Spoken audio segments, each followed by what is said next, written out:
안녕하세요. 농지114 운영자 김영란입니다. 오늘은 토지 투자 방법에 대해서 말씀드리겠습니다.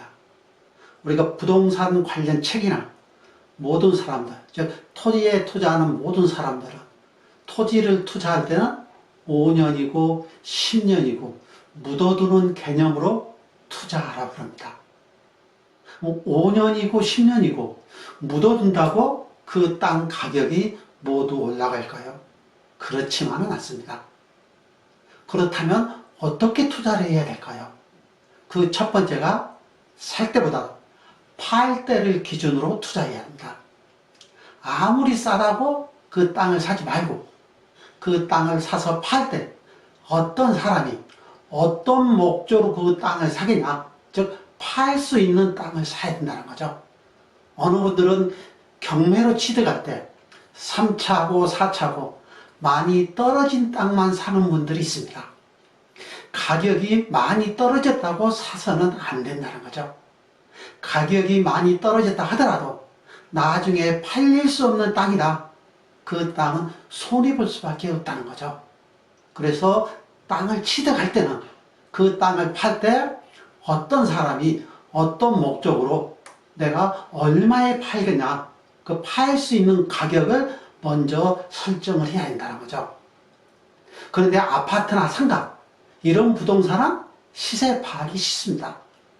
근데 농지나 임야에 대해서 가격을 알아야 되겠다, 쉽지가 않다는 거죠. 어느 지역에 가면 중개사무소 없습니다. 이건요.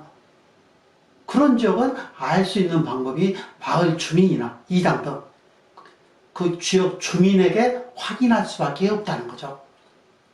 그 전에 실거래 가격을 확인하기 전에 우리가 참고해야 될 사항으로 첫 번째, 공시지가가 있겠죠. 어느 분들은 공시지가의 200%다, 150%를 기준으로 하시는 분도 있습니다. 그런데 공시지가하고 실거래 가격은 전혀 관계가 없습니다. 어느 땅은 평당 공시지가가 100만 원인데 시세는 80만 원, 90만 원 될 수도 있고요. 어느 땅은 공시지가가 5만 원인데 시세는 50만 원, 100만 원도 될 수 있다는 거죠. 그래서 공시지가의 몇 퍼센트다, 그걸 시세로 참고해서는 되지 않고요.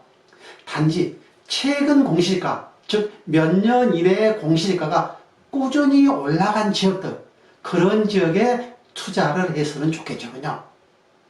또 두 번째, 시가를 확인하는 방법에서 국토교통부에서 실거래가 조회를 할 수도 있고요. 또 경매나 공매, 감정 가격이나 낙찰 가격을 기준으로 할 수 있죠. 대부분 경매 감정 가격, 시세와 비슷하다고 보시면 됩니다. 그래서 내가 감정 가격으로 사서, 즉 감정 가격 몇 퍼센트에 사서 팔겠냐, 시세도 조사를 해야 되면 그 먼저 감정 가격을 기준으로 하라는 거죠. 또 해당 그 토지를 내가 취득해야 되겠다, 그 땅의 인근 지역의 땅들, 그 땅하고 붙어있는 땅의 등기부 등본을 떼서 몇 년도에 1번지는 거래했고 그 옆에 땅은 몇 년도에 얼마에 거래됐다, 그 지역에 대한 거래 내역을 대충은 확인할 수 있다는 거죠. 마지막으로 가장 정확한 방법은 인근 지역, 그 토지와 가장 가까운 관련 부동산 중개사무소에서 확인을 해봐야 되겠죠. 자, 부동산 중개사무소를 확인할 때도 매도 가격하고 매수 가격하고 틀리다는 거죠. 그래서 가격을 확인할 때는 매도 가격으로 확인을 해야 돼요. 또 내가 직접 팔 때는 매도 가격보다 싸게 팔 생각을 해야 된다는 거죠. 중개사무소에서 평당 그 시세가 10만 원 했다, 그럼 나는 10만 원이 아닌 8만 원이나 9만 원에 팔 생각해야 돼요. 그래야 팔릴 수가 있다는 거군요. 그 다음으로 투자 방법으로서는 알고 해야 된다는 거죠. 내가 농지나 임야를 사서 농사만 해야 되겠다, 나무만 심어야 되겠다, 그런 땅 가격은 안 올라간다는 거죠.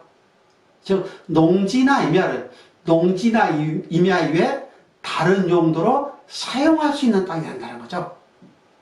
그럼 농지나 임야를 용도로 바꿀 수 있는 땅, 그걸 우리가 가공이라는 거죠.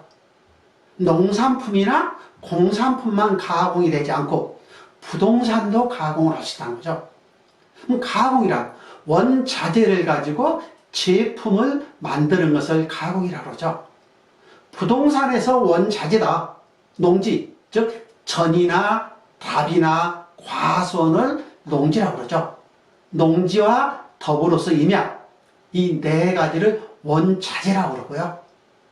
대지나 공장용지나 창고나 뭐 주유소 용지나 이런 땅을 우리가 제품이라고 그러죠. 즉 내가 집을 짓기 위해서 제품인 대지를 사지 않고 원자재인 농지나 임야를 사서 주택이나 상가로 가공을 하면 지목이 대지로 바뀐다는 거죠.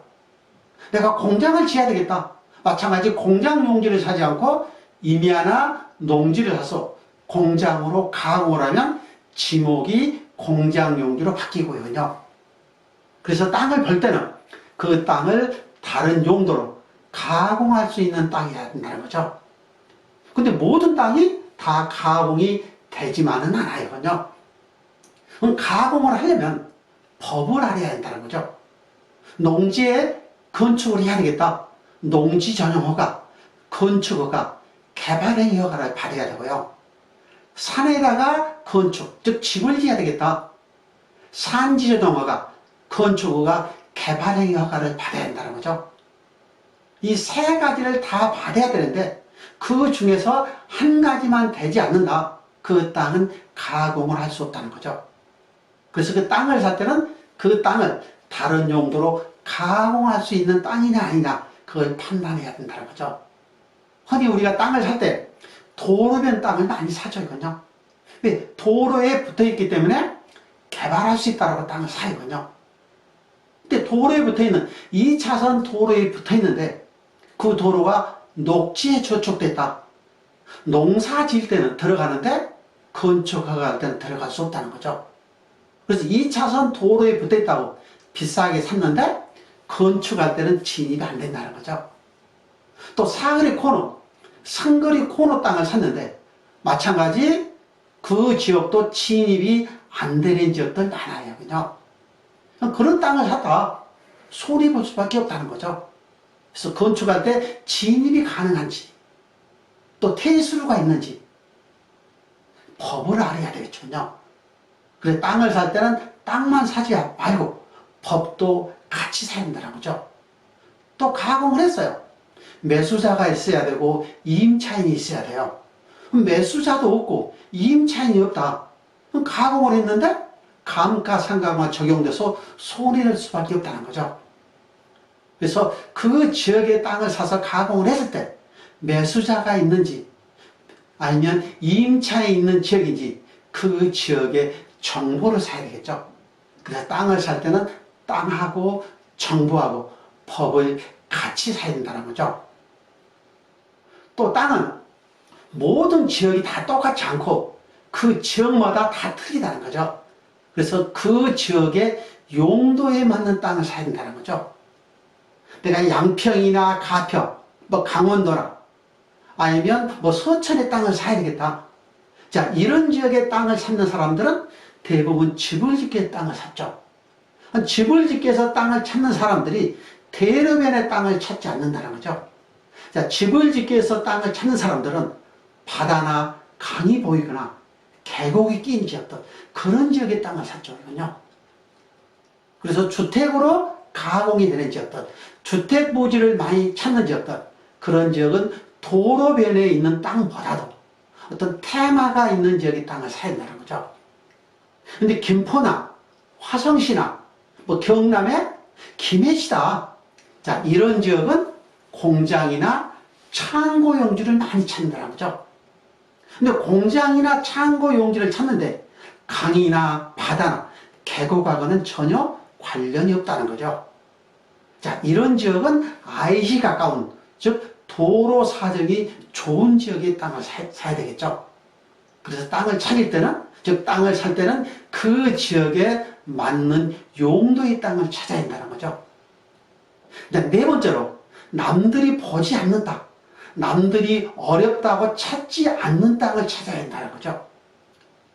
도로변에 사각형으로 잘생긴 땅이에요.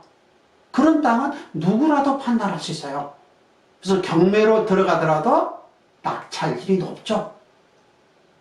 그런데 내가 경매로 들어갔는데 건축 중인 땅들, 농림지역 땅들, 자, 이런 지역 땅들은 낙찰받고 허가권을 인수할 수 있을는지, 농림지역이 가공이 되는지, 토지를 공부를 하시는 분들은 모른다는 거죠. 모르기 때문에 싸게 낙찰을 받을 수 있겠죠. 즉 싸게 낙찰을 받아서 짧은 기간에 수익을 내서 매도를 할 수 있다는 거죠. 그래서 일반적인 물건보다도 남들이 보지 않는 물건을 봐야 한다는 거죠. 다섯 번째로, 토지 투자도 단기 목표로 해야 되거든요. 장기적으로 간다고 다 올라가지만은 않지만은 일단 장기적으로 간다. 시세 차익은 볼 수는 있겠거든요. 근데 내가 토지에 대해서 공부를 했다. 단순히 시세 차익이 아닌 짧은 기간에 순환을 시켜야 한다는 거죠. 그래서 저는 토지 강의 때 토지를 투자할 때는 1년이고 2년 목표로 하라 한다는 거죠. 제가 강의 시간에 자체적으로 수강생들끼리 공동 투자를 하시는 경우가 있어요. 그럼 최근에 공동 투자에서 매도한 물건 중 2년 전에 화성에 1600평을 6명이서 1인당 3,500만 원씩 공동 투자를 했어요. 물론 나머지는 80%를 융자를 받았고요. 그래서 만 2년이 지난 8월 달에 그 땅을 80만 원에 매도했어요. 즉 40만 원에 낙찰받고 80만 원에 매도를 했는데 자기 투자 자금은 실제적으로 3,500이 들어갔지만은 세후로 1인당 9,500만 원씩 배당을 받았다는 거죠. 토지도 이와 같이 짧은 기간에 얼마든지 수익을 올릴 수 있어요. 마지막으로 투자를 할 때는 자기 돈의 범위 내에서 투자를 해야 돼요. 자, 어느 분은 토지에 투자하면 돈을 번다라고 하여 남의 돈을 끌어다가 하시는 분도 있어요. 그러다가 그 땅이 매도가 되지 않는다. 이자를 내지 못하여 경매로 손해보는 경우가 많다는 거죠. 그래서 토지에 투자할 때 자기 돈의 범위 내에서 투자를 해야 되는데 자기 돈의 범위란 내가 가지고 있는 돈하고 은행에 융자를 받고 어떠한 상황이 오든지, 즉 은행 금리가 몇 퍼센트가 되든지 간에 이자 낼 수 있는 범위, 그 범위까지만 해야 된다는 거죠. 우리가 성경에 보면 씨앗을 돌에 뿌리면 싹이 트지 않고 새의 먹이가 돼서 죽는다고 해요. 씨앗을 돌에 뿌리면 싹은 트지만 활착을 못하고 죽는다 하고요. 가시밭에 씨앗을 뿌린다. 가시 넝쿨 때문에 어릴 때는 잘 자라지만 그 가시 때문에 커서는 수확을 하지 못하고 죽는다고 하죠. 근데 좋은 땅에 씨앗을 뿌렸다. 100배, 60배, 30배의 수확을 올린다고 그러죠. 토지도 마찬가지예요. 토지에 투자할 때도 모르고 투자했다. 땅에 묻어서 손해보는 경우가 많다는 거죠. 근데 알고 투자를 했다. 몇십 배는 보지 못하더라도 몇 배의 이익, 아니 짧은 기간에 투자를 했을 때 1년이고 2년 목표로 투자했을 때 연 30에서 50%의 순이익은 볼 수 있다는 거거든요. 그래서 토지에 투자할 때는 꼭 알고 하셔야 되거든요. 오늘 설명드린 토지 투자 방법이나 농지나 산지에 대하여 궁금한 사항이 있다. 다음이나 네이버, 즉 사이트에 들어가셔서 농지114를 치시면 제가 운영하는 농지114라는 사이트가 뜰 겁니다.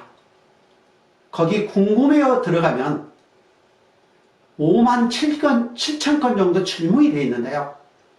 거기에 질문하시면 몇 시간 이내에 답변을 받아보실 수 있어요. 다음에는 다른 주제로 다시 만나 뵙도록 하겠습니다.